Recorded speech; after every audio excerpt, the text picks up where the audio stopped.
예, 독서 축구 팀 분석 시간입니다. 제가 오프닝을 꺼냈다는 거는 제가 하겠다는 얘기죠? 그렇죠. 라리가 팀을 분석할 시간이죠. 네, 그렇습니다.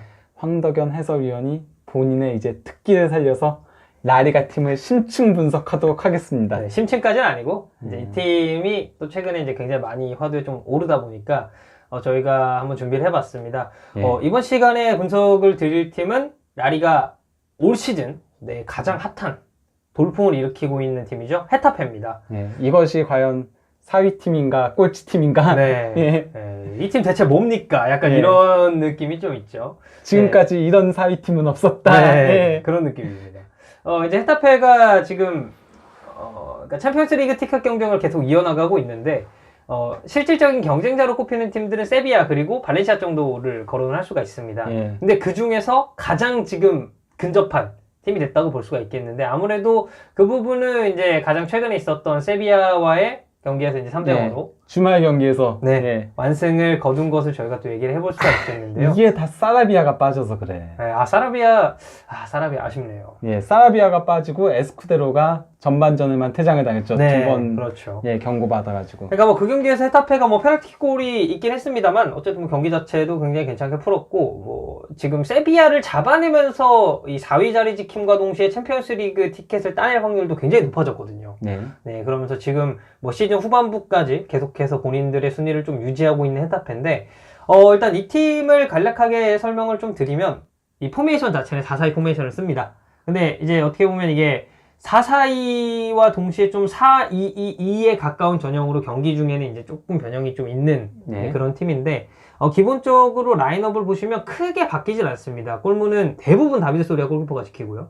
이제 포백으로 나오는 선수들이 안투네스, 카브레라, 다코남, 수아레스, 그 윗선에는 은디아의 막시모비치, 아람바리, 풀키에, 최전방에는 하이메 마타와 호레 몰리나, 그리고 이제 여기서 이제 약간의 로테이션이 살짝 가동된 팀입니다. 근데 이제 저희가 헤타페를 선정한 가장 큰 이유 중에 하나는 이 팀의 수치만 놓고 보면 이 팀이 과연 라리가에서 4위를 하고 있는 팀인지 아니면 정말 라리가 하위권 팀인지, 만약에 이 헤타페의 순위를 저희가 언급을 드리지 않고 수치만 먼저 읊어드리고 이 팀이 몇 위일 것 같나요? 라고 물어보면 당연히 라리가 한 하위권 정도에 위치한 그런 대답이 나올 법한 수치를 가지고 있습니다.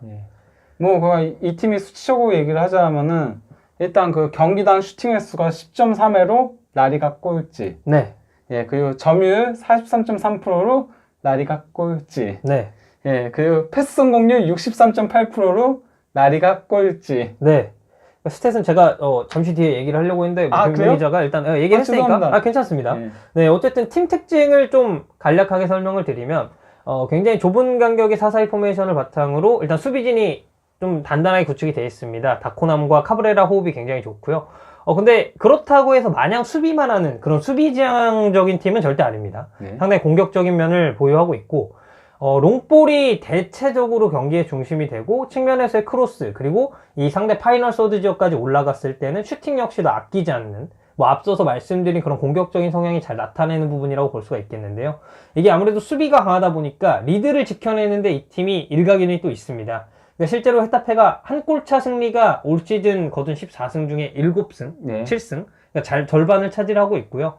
이 공격 루트 자체는 우측 공격이 굉장히 많습니다. 우측 지역 공격 평균율이 40%로 라리가에서 6위를 차지하고 있고, 중앙은 아무래도 좀 지향하는 편입니다. 이 측면에서의 크로스 플레이가 좀 많다 보니까 중앙 지역 공격 평균은 22%로 라리가 최하입니다. 그러니까 중앙으로의 이제 뚫는 움직임은 뭐 거의 경기 중에 나타나지 않는다라고 보면 될 텐데요. 이 팀의 또 다른 특징 중에 하나는 로테이션이 그렇게 원활한 편은 아닙니다. 이 선수들이 좀 출전한 경기를 중하위권 팀들에 비해죠. 원래 전통적으로.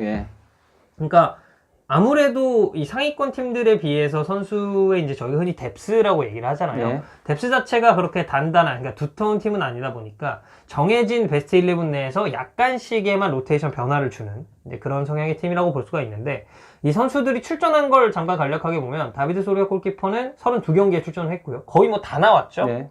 그리고 이제 수비진 같은 경우에는 좌측에 안투네스가 22경기, 그리고 수아레스가 우측에 31경기, 다코남이 중앙 수비수로 29경기, 카브레라가 중앙 수비수로 20경기, 그리고 곤살레스가 중앙 수비수로 14경기를 나왔습니다. 그러니까 우측과 좌측은 거의 이제 고정돼서 나온다고 보시면 되고, 중앙 수비진은 이 3명의 선수가 좀 근소하게 로테이션을 돌아간다고 보시면 될 것 같아요.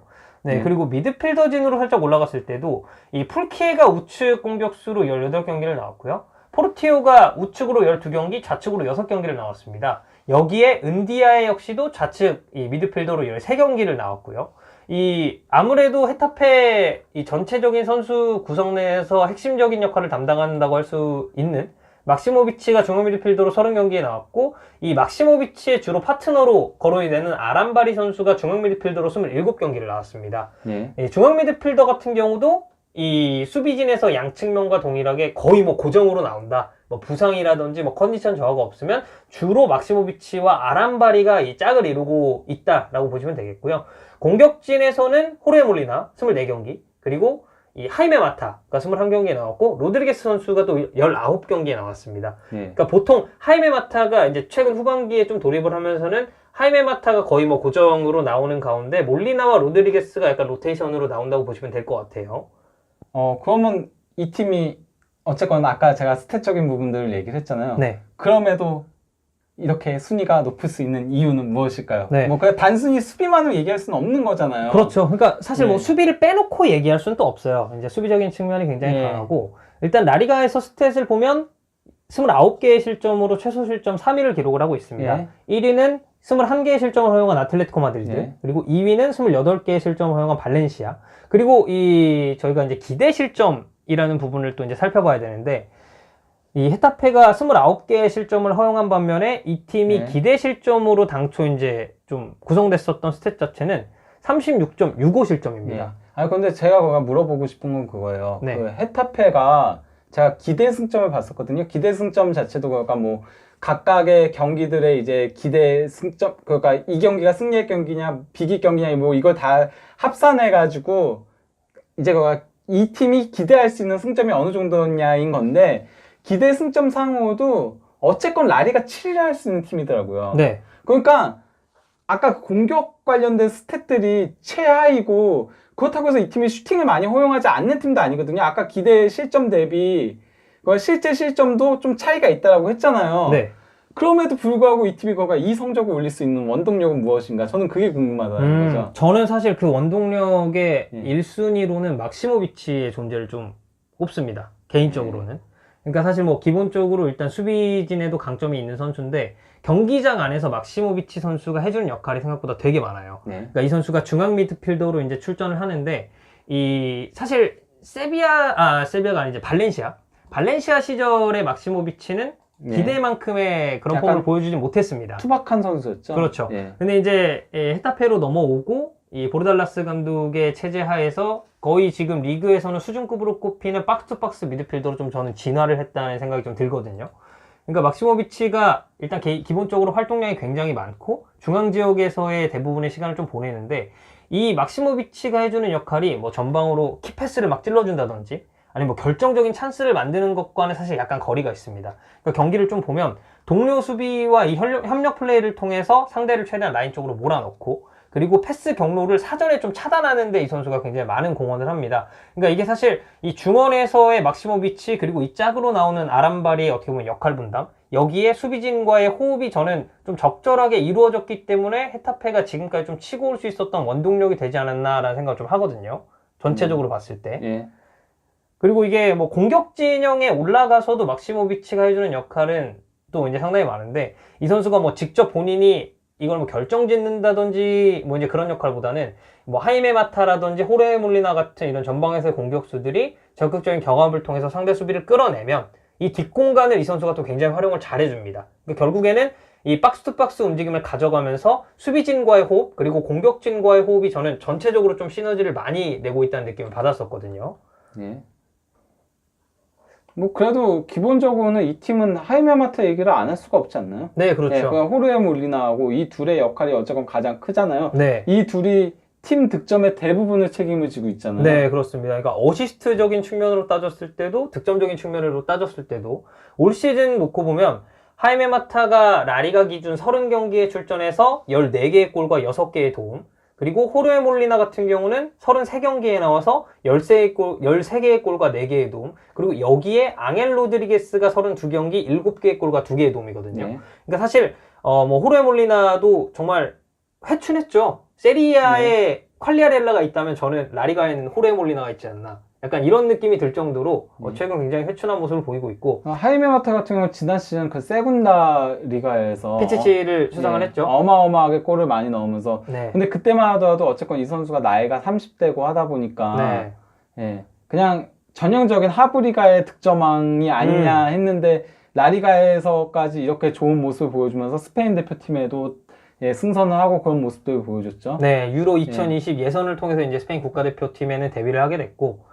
하이메 마타가 이 세타페 내에서 맡을 수 있는 역할은 일단은 최전방, 그리고 이제 측면 공격수로도 이제 주로 나오는데. 저는 그러니까 솔직히 말하면은 그 보르달라스 감독의 그 지도력도 얘기를 안 할 수가 없다고 생각을 해요. 솔직히 그러니까 하이메 마타가 뭐 그러니까 계속 미친 듯이 골을 넣었던 시기가 있었잖아요. 그러다가 이게 어느 정도 막 읽히기 시작을 했었을 때, 그럴 때 이제 그러니까 하이메 마타를 약간 측면으로 돌리면서 변화를 변칙적으로 가져오면서 그러면서 하이메 마타에 집중된 그런 견제들을 좀 해결하면서 또 이제 하이메 마타가 조금 도와주는 역할로 바뀌고 좀 이런 식으로 갔던 게 상당히 컸다라고 생각을 해가지고. 네, 그렇습니다. 뭐 저도 그 부분은 이제 뭐 상당히 생각을 하는 부분이고, 그러니까 마타의 도움 스탯을 보면 좀 그런 부분을 잘 알 수가 있겠죠. 득점도 많이 하는 선수지만 조력자로서 나왔을 때도 충분히 제 몫을 해줄 수 있는 선수다.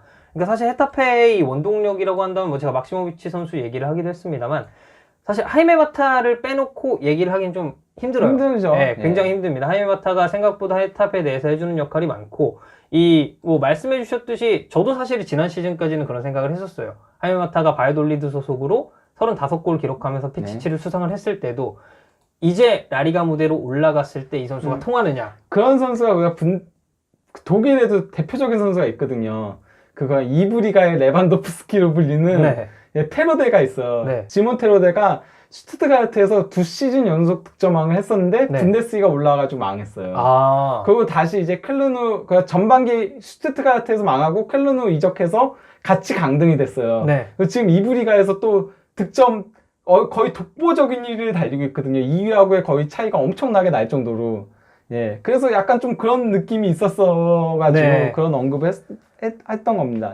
저는 그래서 하이메 마타 선수가 이제 바이돌리드를 떠나서 헤타페로 이적을 했잖아요. 저는 이게 개인적으로 되게 좋은 선택이었다고 좀 보여줘요. 물론 바이돌리드 팬들은 굉장히 크게 아쉽겠지만, 어떻게 보면 헤타페는 지난 시즌에도 라리가 무대에 있었고, 그러니까 어떻게 보면 전력 보강이죠. 본인들이 좀 떨어졌던 부분을 전력 보강을 했는데, 이게 헤타페에게도 하이메 마타에게도 굉장히 좋은 기회가 됐다. 왜냐면 뭐 하이메 마타 같은 경우는 이 팀에 와서 호르에 몰리나라는 뭐 영혼의 파트너라고까지 하긴 좀 그렇지만 뭐 단짝을 만난 것도 있었고, 그리고 본인이 이브리가에서만 왕이 아니다, 라리가에서도 충분히 통할 수 있을 만한 재질을 가지고 있다는 걸 좀 증명을 하지 않았나 싶습니다. 뭐 그러면 이쯤에서 헤타페 팀 분석을 마무리해야 될 것 같은데요. 과연 이 팀이 챔피언스리그 갈 수 있을까요? 글쎄요.